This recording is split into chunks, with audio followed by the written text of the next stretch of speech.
There was a village called Akis. In this village, there was a very big river. This river was special.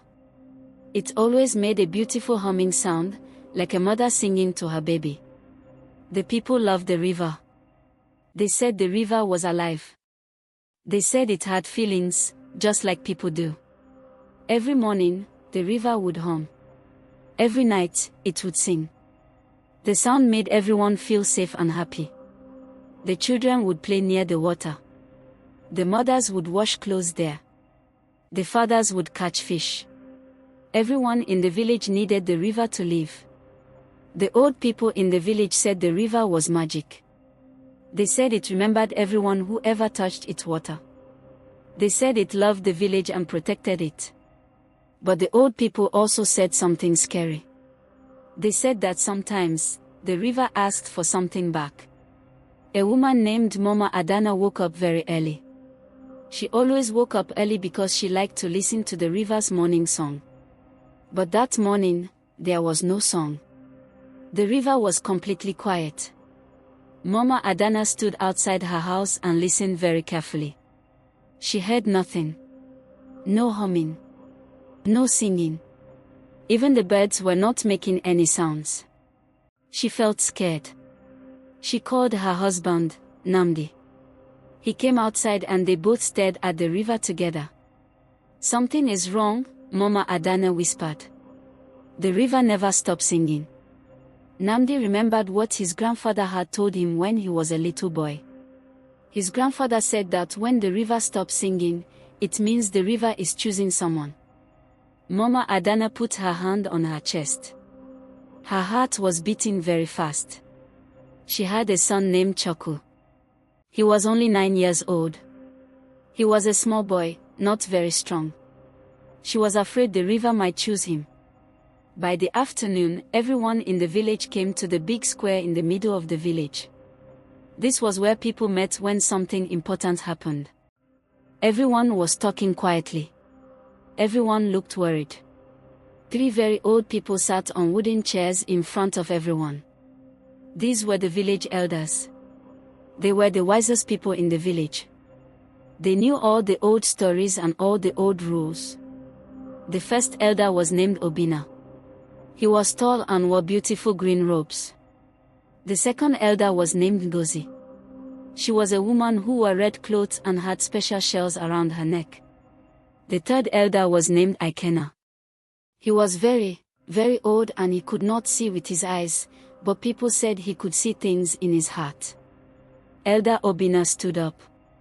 He hit his walking stick on the ground 3 times. Bang! Bang! Bang! Everyone became completely quiet. The river is not singing! The river is not singing, Elder Obina said in a loud voice. You all know what this means. Some people started to cry. Others held their children very tight. Elder Ngozi stood up too. Her face looked sad. The river wants to choose a protector, she said. Someone has to go to the river shrine. Someone has to accept this job. The mothers started crying louder. They held their children and didn't want to let go. The river always chooses a child, said Elder Ikena in his quiet, old voice. It never chooses a grown-up. Only children can hear the river's true voice. Now everyone was really scared. Every mother and father was thinking the same thing, please don't let it be my child. The elders told everyone to go to the river. All the children had to stand in a line next to the water. Their parents stood behind them. There was a small wooden house near the river. People called it the shrine. It was decorated with shells and colorful cloths. This was the most special place in the whole village. Elder Obina walked to the edge of the water. He dipped his walking stick into the river and said some special words, old words that had been said for many, many years. Everyone waited. Nobody moved. Nobody even breathed. For a long time, nothing happened. Then, slowly, the water started to move. But it didn't move the way water usually moves. It didn't flow down the river like it should. Instead, it moved sideways. It moved toward the children standing on the bank. The parents gasped. Some stepped back, pulling their children with them. The water moved slowly past the first child. Then the second. Then the third. It passed by the big, strong children who were good swimmers. It passed by the fishermen's sons who played in the water every day. It passed by the farmers' daughters who were brave and strong. And then it stopped. It stopped right in front of a small, thin boy. Choku. He was 9 years old. He had never learned how to swim. He was actually afraid of deep water. His mother, Mama Adana, screamed. "No. Not my son. He can't swim. He will die." His father, Namdi, ran forward. "Please. There must be a mistake. Our son has never even gone in the water. He's too small. He's too weak." But Elder Ikena shook his head slowly. "The river does not make mistakes," he said. "The river has chosen." Little Choku was shaking. He held his mother's dress very tight. "Mama," he said in a tiny voice. "Mama, I don't want to go." Mama Adana was crying so hard she could barely see. She hugged her son and didn't want to let go. But Elder Obina said something that made everyone's blood feel cold. "If he doesn't go by himself," the elder said, "the river will take him anyway. And it might take others too." The next morning, before the sun came up, they took Choku to the shrine. His mother cried the whole way. His father walked with his head down, unable to look at his son. The elders wrapped Choku in white cloth. They painted strange symbols on his forehead with red paint. They said the symbols would protect him. They said the symbols were for his safety. But Mama Adana didn't believe them. She had heard the old stories. She knew that children who were chosen by the river never came back the same. Some came back but couldn't talk anymore. Some came back but their eyes looked empty, like they had seen something too scary to remember. Some never came back at all. Choku didn't cry. He didn't fight. He just stood very still and looked at the water with big, wide eyes. The elders put him in a small wooden boat and pushed it toward the middle of the river. Everyone in the village stood on the shore, watching. Some people were praying. Some were singing. Some were just crying. The boat floated to the deepest part of the river and stopped. Then something amazing happened. The water around the boat started to glow. It shined with a soft, strange light, like oil reflecting the sun. And then Choku stood up. He stepped out of the boat. And he didn't sink. He stood on top of the water like it was solid ground. The villagers gasped. Some fell to their knees. They had never seen anything like this before. Choku looked down at his feet. He looked surprised too. Then he looked back at his mother on the shore. And then he started walking on the water back to land. Many weeks passed. The village was happier than it had ever been. There was so much food. So many fish. Sick people were getting better. Even women who thought they could never have babies suddenly became pregnant. It was like magic. Traders came from far away to see the miracle village. They couldn't believe how much food and fish the village had. They brought gifts and gold, hoping some of the magic would touch them too. But something else was happening that people didn't want to talk about. The river had stopped singing again. Now it was whispering. Late at night, when everything was quiet, villagers could hear it. Soft voices coming from the water. Words they couldn't quite understand. It sounded like many people talking at once, but far away. And Choku heard it all. He started saying strange things. One evening, he was sitting by the river, and his mother came to bring him a blanket because the night was cold. He looked at her with eyes that seemed older than they should be. "The river is thirsty, Mama," he said. "What do you mean?" she asked. "The river is hungry again," he whispered. Mama Adana felt a cold fear spread through her body. She didn't understand what he meant, but she knew it wasn't good. Then something terrible happened. It was the night when the moon was big and full and bright. A young man named Emeka went to the river to get water. Emeka was Choku's cousin. He was 17 years old, strong and healthy. Everyone liked him because he always smiled and helped people. He went to the river just after sunset. He never came back. The next morning, they found him floating in the water near the shrine. His eyes were open. His mouth was full of river water. But there were no cuts on him. No bruises. No signs that he had fought or struggled. It looked like he had just stopped breathing. The mother screamed. The fathers carried his body back to the village. Everyone was crying and asking, how did this happen? How did Emeka die? The elders gathered that night in secret. They burned special plants and said special prayers. They threw bones on the ground and read the patterns. They asked the ancestors for answers. And the answer that came back scared them more than anything. The river wanted more. The elders made a decision that night. They decided not to tell the village the truth. They told everyone that Emeka had slipped on the wet rocks and fallen into the water. They said it was an accident. A terrible, sad accident. They buried him quickly. They told people not to say his name near the water anymore. But the mothers knew the truth. They could feel it in their bones. And Choku knew the truth too. The night after they buried Emeka, Choku walked to the river's edge. He stood there for hours, talking to the water in that strange, old language. His mother came to bring him home. When he turned to look at her, his eyes looked different. They didn't look like the eyes of a little boy anymore. "It wants another one, Mama," he said quietly. "What?" Mama Adana whispered, fear gripping her heart. "The river is still hungry," Choku said. A few days later, the river started to rise again.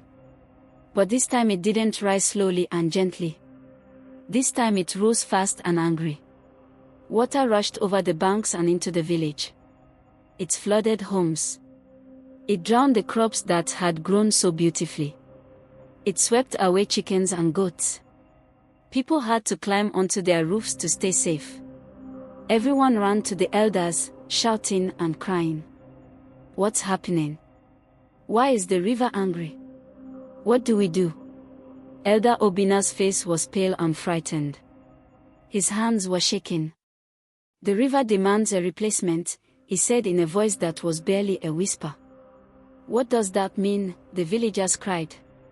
Elder Ngozi's voice was filled with tears. "For every life the river gives, it takes one back." The villagers stood in shocked silence as the terrible truth sank in.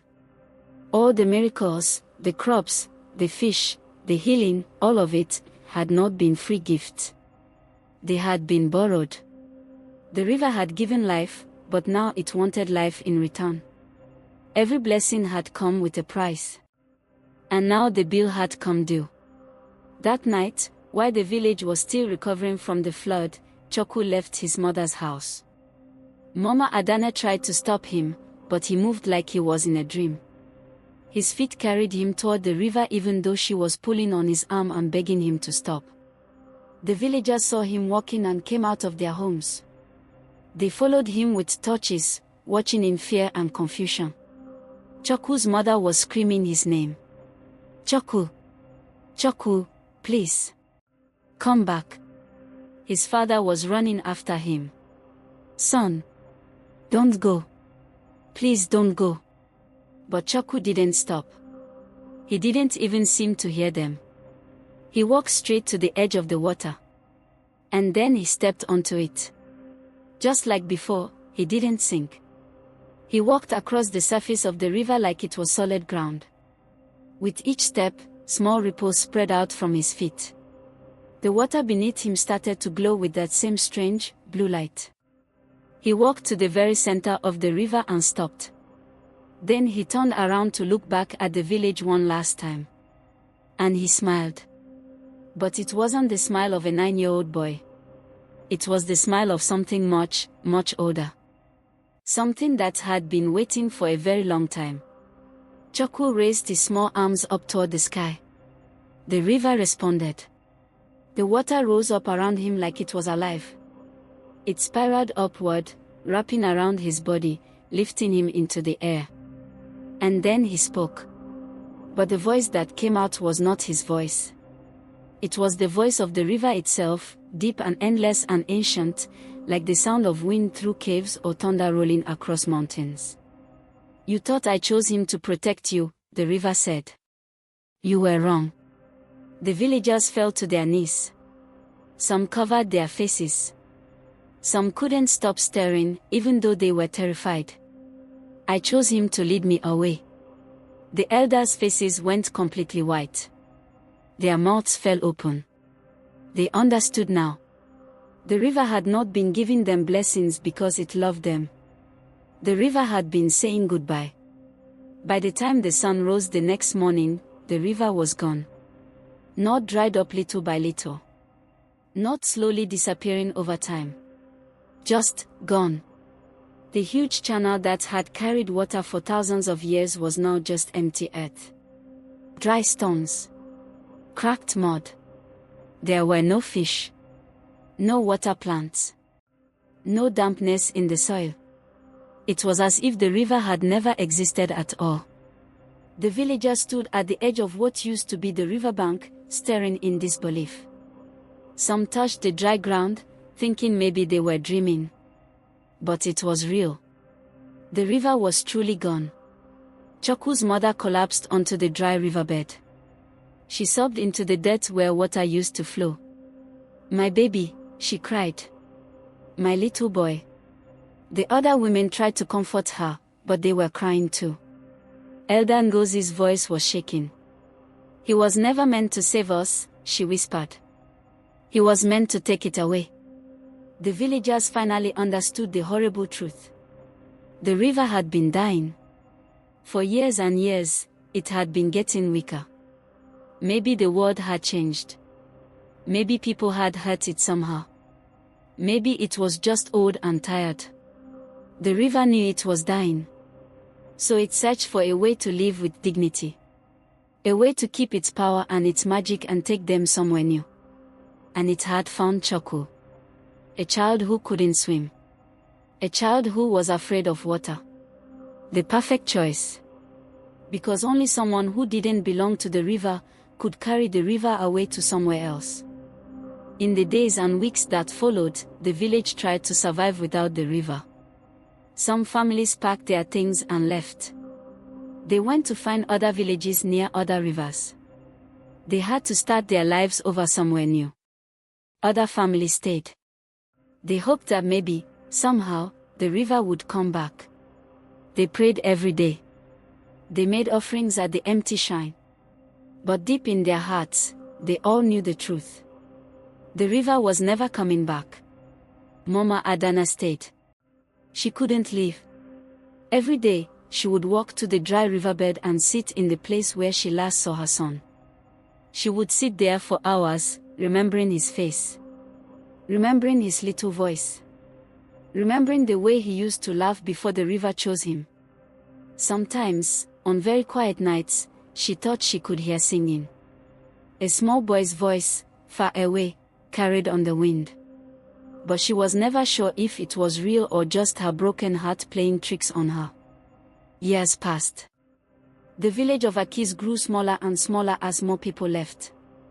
The houses fell into ruin. Weeds grew where crops used to be. The once busy square became silent and empty. Travelers would sometimes pass through and see the strange, dry channel cutting through the land. Was there a river here, they would ask. The few remaining villagers would nod sadly. Yes, they would say. There was a great river here once. The most beautiful river in all the land. What happened to it? The travelers would ask. The old people would look at each other. Then they would look at the empty riverbed. The river chose a child who couldn't swim, they would finally say. And he led it away. Some travelers laughed, thinking it was just a silly story. But others felt a chill run down their spines. They would look at the dry channel and imagine a small boy walking on water, leading an entire river away to some mysterious place. They would leave quickly after that, not wanting to stay in a place that felt so haunted by sadness. Mama Adana lived to be a very old woman. Her hair turned completely white. Her back became bent. Her hands became wrinkled and weak. But every single day, until the day she died, she went to the riverbed. She would sit in the dry dirt and talk to her son as if he could hear her. "I hope you're happy, wherever you are," she would say. "I hope the river is taking care of you. I hope you're not scared anymore." Sometimes, other mothers who had lost children would come and sit with her. They would cry together. They would share their grief, because grief is easier to carry when you don't carry it alone. On the day Mama Adana died, something strange happened. The people who were with her said that just before she took her last breath, she smiled. She looked up at the sky and smiled like she was seeing something wonderful. "Choku," she whispered. "I see you. You're singing." And then she was gone. They buried her next to the dry riverbed, in the place where she had spent so many years waiting and hoping. Many years later, the village of Akis was completely abandoned. No one lived there anymore. The houses had all fallen down. The shrine by the river was just a pile of old wood and broken shells. Nature had taken over everything. But sometimes, when the wind blew a certain way on very quiet nights, people traveling through the area would hear something strange. They would hear singing. Not scary singing. Not sad singing. But beautiful singing. The kind of singing that makes you think of home and safety and love. It sounded like a river humming its ancient song. And mixed in with that sound was a small boy's voice, clear and pure and happy. Some people said it was just the wind playing tricks. Some said it was birds or insects making noise. But the old people, the ones who remembered the stories, they knew better. They knew it was Choku, still singing the river song. Still leading it through the world to wherever rivers go when they are tired of being in one place. Still doing the job the river had chosen him for. And maybe, just maybe, he wasn't scared anymore.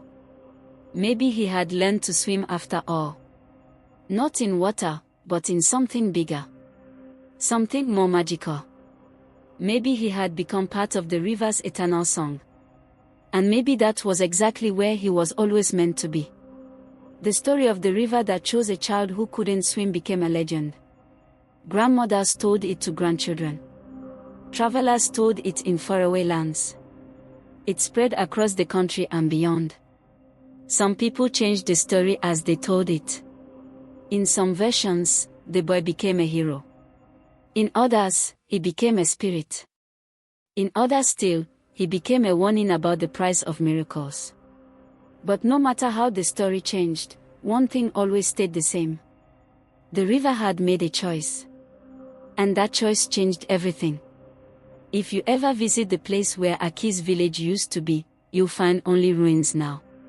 Broken walls. Fallen roofs. Old paths covered in grass and flowers. But you'll also find something else. In the center of that dry riverbed, where no rain has fallen for decades, there's a single tree growing. Nobody knows how it got there. Nobody knows what kind of tree it is. It doesn't look like any other tree in the region. Its leaves are silvery blue, the color of water in moonlight. When the wind blows through them, they make a sound like running water. Like a river humming its ancient song. And if you stand very still beside that tree and listen very, very carefully, you might hear something else. A small boy's voice, laughing. Playing. Finally free. Some stories end sadly. Some stories end happily. But this story ends the way rivers end, by flowing into something bigger, something we can't always see or understand. The village lost their river. A mother lost her son. But maybe, in a way that's hard to explain, Choku found exactly what he was looking for. Maybe he found a way to be brave even when he was scared. Maybe he found a way to swim even though he never learned. Maybe he found a way to become part of something ancient and powerful and eternal. And maybe that's the real magic of the story. Not the miracles. Not the blessings. Not even the river itself. But the small, scared boy who became something more. The child who couldn't swim, who learned to carry an entire river on his shoulders. And led it home.